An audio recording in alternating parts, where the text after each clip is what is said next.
พระธรรมบ่ คือพระธรรมนี่คือว่าผู้ใดปฏิบัติก็งมไปงมปฏิบัติไป งมจะได้ตัวใดก็เอาตัวนั้นน่ะนะรถบ่คือกันจักคนผู้ปฏิบัติก็ดี ครับประสบการณ์ภัยมันเนาะ ประสบการณ์ภัยมัน ถือทุกคนอยู่ ดูอยู่ ถ้าไปถึงสุดท้าย ท้ายก็ผมบ่เดียวกันนั่นล่ะ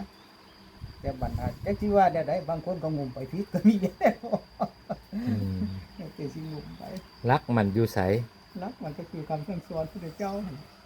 มันหางมไปแล้วแต่ผู้อื่นเนาะ บ่ให้ยึดให้ถือ ดัดจริตผู้ใด บ่ให้ยึดให้ถือ ให้ยึดให้ถือถ้ายึดถือเลยเป็นทุกข์มันบ่ไปก้าวหน้าไปฮอดสิใดจะยึดไปถือมันเป็นจะบ่ให้ยึดนะบางคนที่เห็นแสงสว่างก็จะเห็นแต่แสงสว่างเนาะ อืม เห็นความสุขกับมีมิติก็จะเห็นแต่อันนั้นเลย ยึดเอาอันนั้นแหละ ยึดตัวนั้นแล้วมันไม่ไปตายใช่หรือ อย่าไปยึดมันให้พลาด บ่ให้เอาจักอัน ไม่เอาจังอันให้พลาด ปะไป ปะไปบางคนใจจดใจจ่อบางคนก็คุยเห็นเลขกันแล้วโนตัวเด็กกระเจ้ขึ้นมาเอาเลขถือ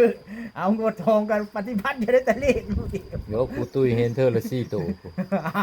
อืม แล้วรถยึดติดไปมันก็บ่อันนั้นแหล้วเนาะบ่ไปทางใดเลย เพราะฉะนั้นธรรมะนี่บ่ให้ยึด บ่ให้ยึดคือธรรมะบ่ให้ยึดไม่ยึดการปฏิบัติไปยึดไปติดกับบ่ไปบ่หลุดพ้น อันนี้นะคือธรรมะวันพระแหละบ่ได้อยู่ในอันเครื่องแบบหรือว่าพระเลิง แบบ โก โอ้ นโห ย หรือว่า แบบคารวะก็นั่นสำเร็จได้คิดสำเร็จได้กับคารวะก็สำเร็จได้คือกัน อืม